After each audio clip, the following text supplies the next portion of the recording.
right! It's time for some Mario Power Tennis, and today, it's a roast battle.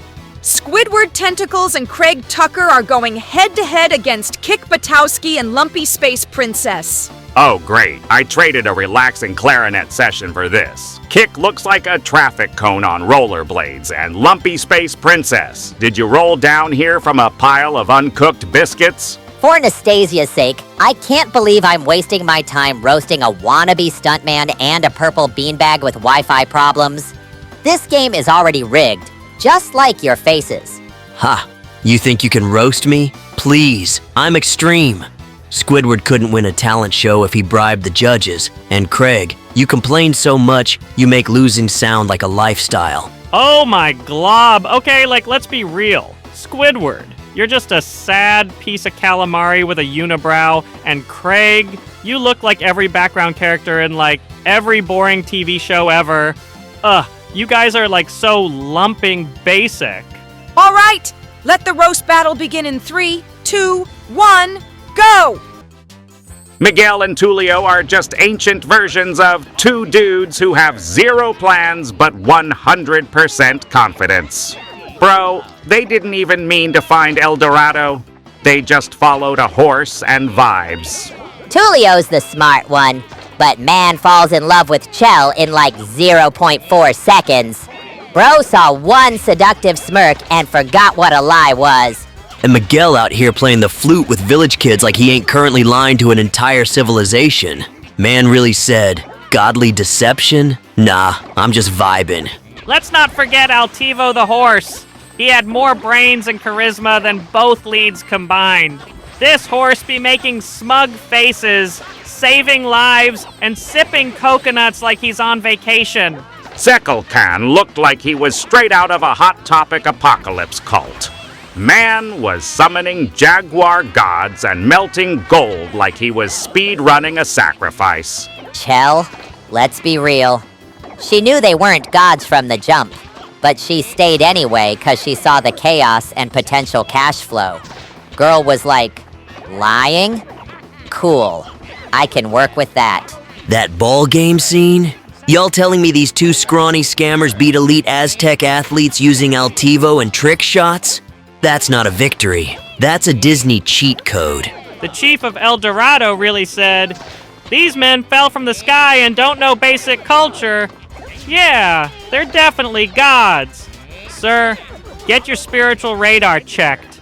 Let's talk real. They destroyed the path to El Dorado at the end and just left the city behind. You're telling me you found actual gold heaven and just pieced out like it was a Tuesday? Also, the amount of face acting in this movie is legendary. You could mute the whole film and still know who's lying, flirting, panicking, or catching feelings. The soundtrack was Elton John on maximum drama mode. Bro was singing ballads like he was narrating The Lion King 2.5, but make it Spanish Gold Edition. The road to El Dorado? More like the road to dumb luck. Two con men bumbled their way into a god complex, gaslit a whole city, and still somehow got a happy ending. All right, Squidward Tentacles and Craig Tucker were on fire the whole way through, and now they've sealed the win in this roast battle. Finally, a victory. It only took roasting two bargain bin rejects to remind everyone that sarcasm is an art form, and I'm the Picasso. Yeah, whatever. We won. Big deal. All it proves is that Kick and Lumpy Space Princess suck worse than this game's mini-games. You might have won this round, but I'm not out yet. Next time, I'll crank it up to extreme. Hope your fragile egos can handle it. Oh my glob, whatever. You guys only won because this crowd has, no taste. Next round, I'm totally lumping destroying you. All right, that wraps up the first round. Squidward Tentacles and Craig Tucker walk away with the win, but the battle isn't over yet. Buckle up because the next round is about to begin. Let's be real. Mulan joined the army, cut her hair with a sword, and no one questioned the freshly threaded bangs that appeared out of nowhere. Sis, you just gave yourself a salon-grade bob in the dark. Be honest, that sword had layers. And the army. They couldn't tell Mulan was a girl just because she changed her voice. Hey, I'm Ping now. Girl, you didn't even change your shoes.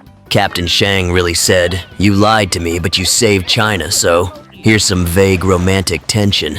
I might show up at dinner if your grandma cooks good." Let's not ignore Mushu. He's 2 feet tall, loud, clumsy, and still more competent than half the army. Bro's out here carrying the movie on his tiny, over-caffeinated back. In the live-action version, they removed Mushu and added chi energy like she's doing anime chakra moves in Crouching Tiger, Hidden Disney. Live action Mulan out here doing parkour off rooftops in armor with no training. Bro, this ain't strategy.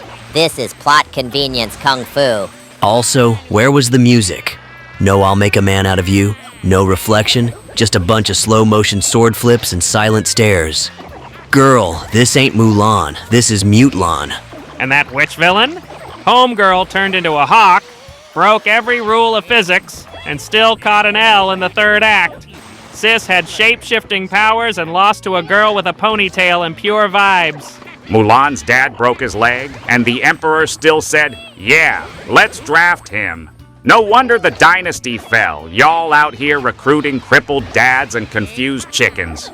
That avalanche scene was peak chaos. One rocket, and suddenly everyone forgot they were trained warriors. Bro, a snowball had better tactical IQ than half the army.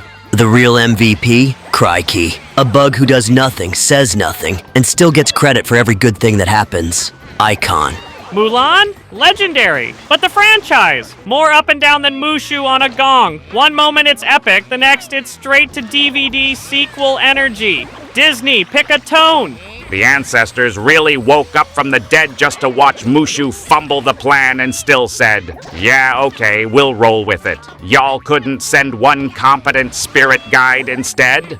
Yao, Ling, and Chen Po were supposed to be Mulan's soldier squad. But let's be real, they're just 3 flavors of sidekick disorder. One's angry, one's hungry, and one's confused. Shan Yu had the eyes of a demon and the eyebrows of a hawk on steroids. Bro didn't even talk half the time, just glared like his soul was buffering. All right! It looks like Squidward Tentacles and Craig Tucker have won the roast battle once again! Well, well, victory twice in a row. At this point, it's less a roast battle and more a public service announcement about how hopeless our opponents are. Yeah, cool, we won again. Big surprise. Kick and Lumpy Space Princess roast like middle schoolers on Facebook. Final round's just gonna be another waste of my time. Don't get cocky, losers. The final round is where I go full extreme. Hope you brought helmets, cause the burns are about to hit harder than a skateboard faceplant. Oh my glob, like, whatever. You only won because, like, nobody here gets my humor. Final round, I'm totally lumping melting your boring faces off. Alrighty then. Squidward Tentacles and Craig Tucker take the win once again. But this is it. No more warm-ups, no more excuses. The final round is here, and everything comes down to this roast battle showdown. Lego Batman is the most extra version of Batman ever. Dude wears a utility belt and a crippling fear of emotional connection. Bro won't fight crime without a mixtape he made for himself. This Batman be like, I work alone, then proceeds to accidentally adopt a child, emotionally traumatize a butler, and fight Voldemort and Sauron in the same hour. Pick a mood, bro! Robin got adopted in 0.3 seconds and started calling Batman Dad before even learning his Wi-Fi password. That's not adoption, that's plot speed parenting. And Alfred? Man's been holding this family together with British sarcasm and tea. He deserves a raise, or a vacation, or therapy. Maybe all 3. The Joker in this movie just wanted Batman to admit they were archenemies. Bro out here begging for emotional closure. That's not villainy, that's toxic X energy. Barbara Gordon came in with full girl boss power and still had to babysit a grown man in a bat suit who sulks when someone touches his microwave. Let's talk action scenes. This movie really had Batman fighting King Kong, a T-Rex, gremlins, Daleks, and freaking Voldemort. Bro turned Arkham Asylum into Smash Brothers Movie Edition. Every time Batman says, "I'm fine," it sounds like he just got left on red by Catwoman again. My guy's tougher than steel, but cries during family photo slideshows. Batcave got every gadget known to man, but this fool still can't figure out how to work a washing machine. Master Bruce, please do your laundry. Nah, bro's allergic to responsibility. This movie was basically one big therapy session disguised as a Lego set. You're not a superhero. You're a dad joke wrapped in emotional repression. Batman vs. Joker became, I need you to hate me back. That's not superhero dynamics. That's couples therapy for villains. The Lego Batman movie? More like the Lego Sad Man movie. Funny? Yes. But you can only fight your feelings for so long before Alfred hits you with a reality check. This movie really opened with Batman narrating his own studio logos.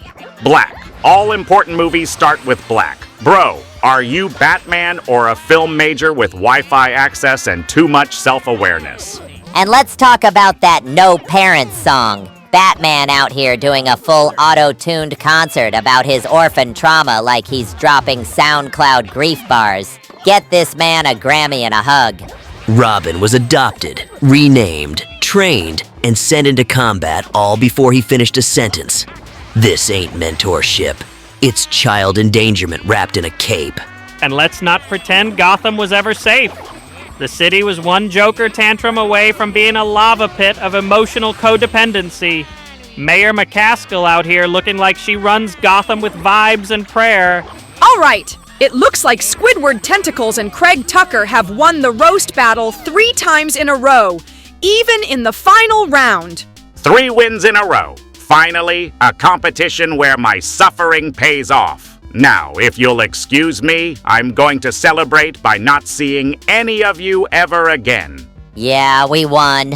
Again. Shocker. Maybe next time Kick and Lumpy Space Princess should actually try instead of embarrassing themselves for 3 rounds straight.